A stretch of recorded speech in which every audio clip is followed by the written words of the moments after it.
Welcome to our Creating an Active Playground workshop that we've created to support you if you have found it difficult in the past to organise and implement a strategy to encourage physical activity during break and lunch times each day. We'll specifically be looking at one of the most common and practical ways to tackle this in your school. Looking ahead to what we're going to be covering, first of all, the planning process. So we're going to look at how to review and assess the current situation at break and lunch times in your school before planning ahead to achieve your goals for improvement. Then we're going to look at common issues and solutions. So we've collated the most common issues that are raised when schools are considering how they can create an active playground. We'll also be sharing some solutions to the most common 3 issues that we see. Then we're going to move on to active playground ideas. So we'll look into some of the most practical and effective ways to introduce physical activity at your school to begin the process of creating an active playground. This includes sports leaders, creating zones, rotas, and having different activities that can be adapted for break and lunch times. Then we move on to creating an action plan. So we really think that to make any goal actionable, we need a plan in place. And this is arguably the most important step to achieving any goal. We need to make sure that we write it down and refer to it often. We'll look at this in more detail with some important sections to include in your action plan. And finally, we've got additional resources. So these are useful resources that are readily available to download online and also via our products page. They'll hopefully help you implement the ideas that we share in the workshop. First of all, the planning process. You may want to work with lunchtime organisers to complete a playground audit to review and assess the current arrangements for this period of the day. And the main question to ask yourself is, what does your playground currently look like? So what works well in terms of physical activity? What opportunities are available for pupils? And what needs to improve with regards to the current offer? Once you've completed your review, it's now time to plan ahead and focus on improvements that need to be made and what the priorities are. And the main questions here are, what would the ideal active playground look like? So what would you like to see added to the playground? And are there any barriers to improvement? And then why have you decided to implement these changes? So some common answers to this are because it promotes health and well-being at break and lunch times, helps to keep children active and engaged, and it also reduces behaviour incidents as children are not bored and causing trouble at break and lunch times. Following this review and plan, a really effective process to go through when completing is a SWOT analysis. This analysis breaks down the subject into 4 areas of strength, weaknesses, opportunities, and threats. And we'll go into more detail about each area with some examples. So first of all, strengths. So what are the positives and the things that currently work well during break and lunch times? And what do children enjoy and engage with? So examples of this might be that you have a choice of equipment to use at lunch times, and there's also equal opportunities for all year groups. Moving on to weaknesses. This is what currently isn't available and why, and what improvements need to be made. Examples include a lack of space on the playground and also lack of equipment because either it goes missing or it gets damaged. And we're going to look into more examples and solutions later on. Then we've got opportunities. So outside of the strengths already stated, what opportunities are there currently available to improve in this period of the day and create an active playground? Examples of this are lunchtime supervisor training that might be available for your school, lunchtime staff being keen to engage with activities on the playground, and also you could have good availability of teaching staff to run their own lunchtime clubs or activities, and you may have a sports council who are also keen to improve the provision.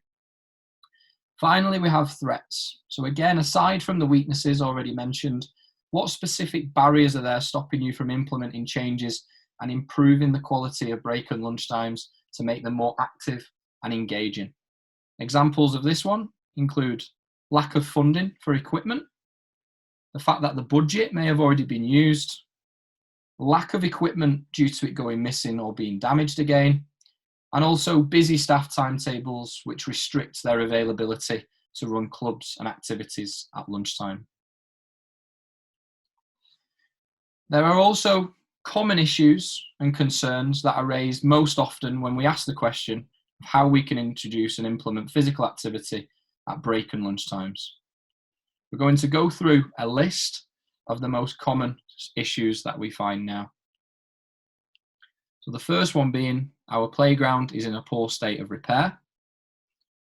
There is no point in developing our playground as it will be ruined by vandals. Our playground is segregated and we have difficulties with the older children and young children mixing. We have very limited space in our playground. We want to improve our playground, but we do not have any money.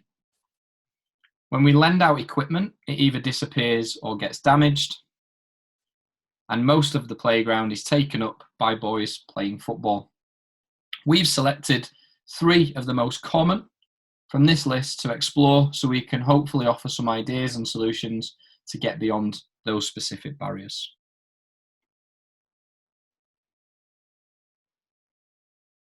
So now looking at solutions for each one of these 3. So the first issue is our playground is segregated and we have difficulties with the older children and young children mixing. The first thing we can do here is make sure we create an ethos, an environment of caring and looking after one another within school. We can also appoint sports leaders who have a responsibility in the playground to organise activities. They could be advised to encourage different year groups to take part in activities together. And finally, we could divide the playground into different activity areas and zones to increase levels of participation and reduce boredom and conflict between children. The next issue is we have very limited space in our playground.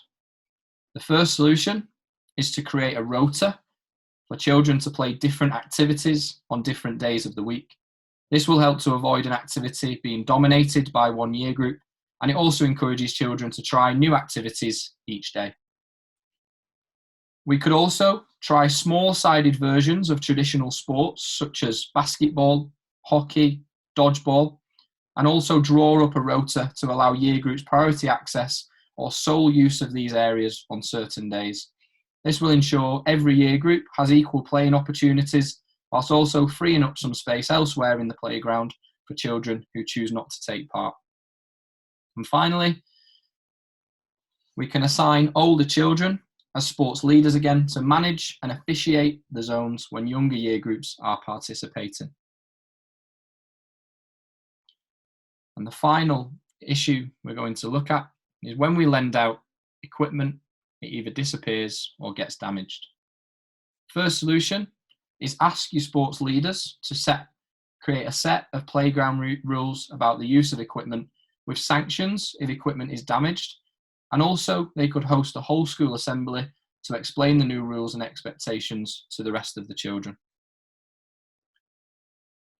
If certain equipment and activities are assigned to different classes each day, then your sports leaders can be responsible for checking this once it's returned at the end of lunchtime. Any classes found to be misusing the equipment can be sanctioned in line with the new playground rules that have been explained. And finally, make sure to keep equipment in clearly labelled containers with the type of equipment and the number of pieces that are in there clearly on the box. These can be checked at the end of every lunchtime to make sure everything has been returned correctly. Moving on to active playground ideas. As we saw in the previous slides, one of the most common practices is to select a group of sports leaders to manage and officiate at lunchtimes. The first thing to do is to identify specific year groups for the role, preferably upper key stage 2, who will be able to display the maturity and basic leadership skills needed. Some schools offer the opportunity to year 6s in their final year of primary school, as this is great preparation for responsibility in secondary school. Recruitment for this would begin in autumn 1, and they would then be involved for the full academic year. Other schools instead choose to train their year 5 pupils at the end of the spring term. They then begin their role in the summer term and through to the following academic year in autumn and spring. And at the end of the following spring term, this cycle repeats. The role of a sports leader is quite simple. It's to support the organisation of activities for younger children in the playground.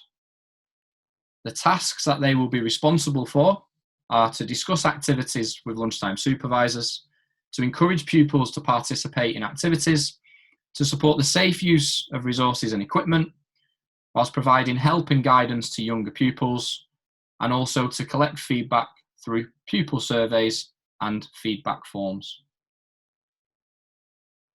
There is a process to follow which will help you to take the necessary steps to introducing this sports leaders opportunity at your school. The first step is to host a whole school assembly, which will be an opportunity to explain what sports leaders are, to gather interest from the children and also build excitement for those that can be involved. The next step would be to ask pupils to express their interest. So this is a really simple idea to begin the process of appointing your group of sports leaders. Simply place an interest form on the door of each classroom and give children 1 week to show their interest by writing their full name on the sheet. Then we're looking at handing out application forms to those children that are interested with a deadline. Once the deadline is over for your interest form, make sure to collect the sheets, hand out your application forms only to those children that have registered their interest. This application is really brief, but it asks the children to detail their qualities and what they believe would help them in the role. Then it's the tricky part, to make a decision. If the number of applicants matches the number of places available, then this stage is quite simple. However, if the number of applicants exceeds the number of places available, it's a case of assessing the reliability and the suitability to the role of some pupils to make sure that they are ready to take part. If everyone is deemed suitable, then our advice would be having a half-termly or a termly rota of children so everyone gets a fair chance at being a sports leader in the playground. A great way to celebrate the successful applicants and also to explain their roles and the changes further to the whole school would be through a whole school assembly. The other children in school can then get a good idea of who the sports leaders are going to be. And finally, we need to conduct training with the group of sports leaders. This can take place over 1 or 2 lunchtimes for just 15 to 20 minutes per session. A brief explanation of the tasks that may be involved and also the expectations of the children is important. We can also provide a breakdown of a rota system so the children know who they will be working with each day, and also a training session on the rules of the games and the activities that the leaders will be expected to know for their role is crucial.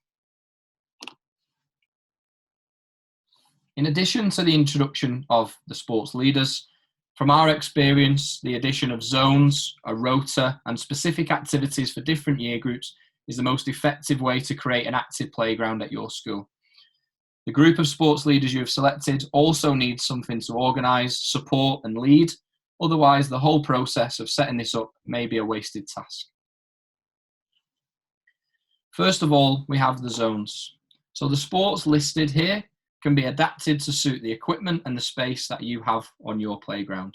As an example, we could change these to hockey, netball, tennis, and if you do not have a climbing frame or a trail, this could instead be a multi-skills area that is suitable for bats, balls, and skipping ropes. Alongside your zones, we need a rota of activities. Again, this is just a suggestion based on a whole school sharing one playground, and it can be changed accordingly.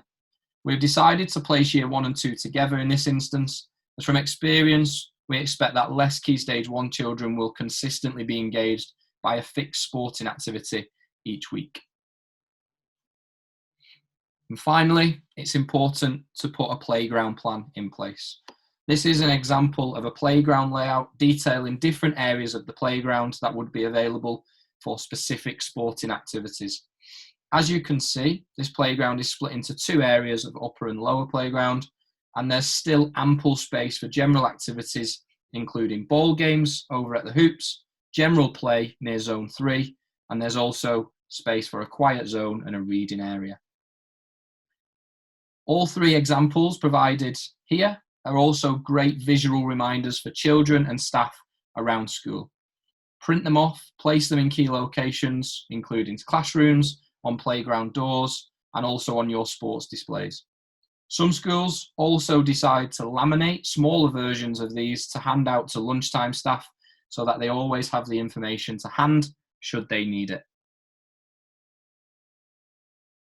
Now moving on to equipment. So many schools will already have access to this equipment in PE cupboards and in their outdoor stores. It's also worth checking this first to see if there's anything that you already have access to and what state this equipment is in, making sure that it's fit and safe to use. PE cupboards may also have surplus equipment to use, which will save the cost of you having to purchase new. Once you have decided and found out what you currently have access to, it's then a question of what equipment is required. This is a brief example of the limited equipment that is needed to create a positive, active environment at break and lunch times.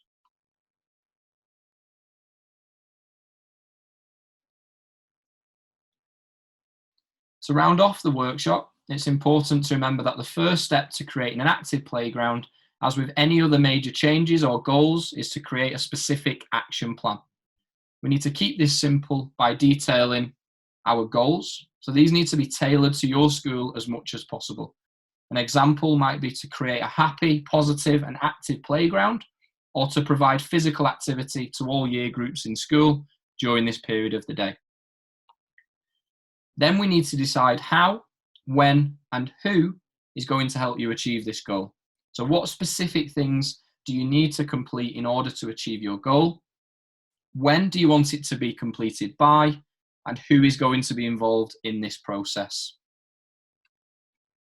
Then we look at if there are any costs involved. So finding out what budget is left to purchase any new equipment first, and be specific by detailing the cost of each item against the budget that you have. Then we look at how it will be monitored. So who is responsible for monitoring the changes that are being implemented on the playground? Ideally, this needs to be the most senior member of staff at lunchtimes. And finally, when will this action plan be reviewed? So how often are you going to review and look over the action plan? Is it going to be on a half-termly basis or a termly basis?